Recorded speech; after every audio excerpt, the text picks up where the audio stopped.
Good morning, everyone. Welcome back to a new vlog. আজকে যাচ্ছি school, মানে আবার রোজকার কাজ শুরু।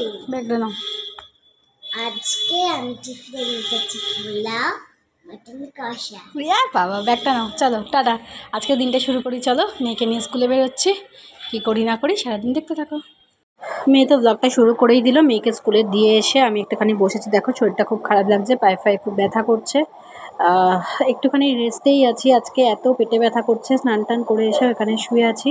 আজকে শুয়ে শুয়েই দিন কাটছে, শরীরটা এতটাই খারাপ, খুবই পেটে ব্যথা করছে। তো চলো দেখো কি করি না করি। এখন খিদে পাচ্ছিলো বলে অল্প একটু মোচার চপ করেছিলাম, তো সেটাই খাচ্ছি। আর এদিকে মেয়ে স্কুল থেকে এসে হচ্ছে আজকে রামরাজাতলায় রামের ভোগ হয়েছিল, তো পায়েস ভোগ নিয়ে এসেছিলাম সেখান থেকে, সেটা একটুখানি সোনামাকে খাওয়াচ্ছে। ও স্কুল থেকে এসে বসে বসে খাচ্ছে। আর আজকে যেহেতু ওর বাবার জন্মদিন, তো সেই জন্য রামের ভোগ নিয়ে এসে খাচ্ছে।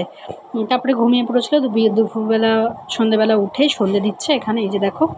তারপরে ওকে একটু পড়তে বসিয়েছিলাম। আর এই যে এখানে রাত্রিবেলা ভাজি হচ্ছে ডালপুরি, তার সাথে আলুর দম। এটাই ছিল আজকে আমাদের ডিনার, আলুর দম, ডালপুরি, আর হচ্ছে তার সাথে মিষ্টি। তো চলো আজকে এখানে এইভাবে ব্লগটা শেষ করি। সোনামা এখানে একটা মুভি দেখছে, ওকে খাইয়ে দেবো। শরীরটা খুব টায়ার্ড ছিল, তাই সারাদিন কিছুই করতে পারিনি তেমন। তোমরা সবাই ভালো থেকো। ছোট্ট একটা ব্লগ আজকের জন্য।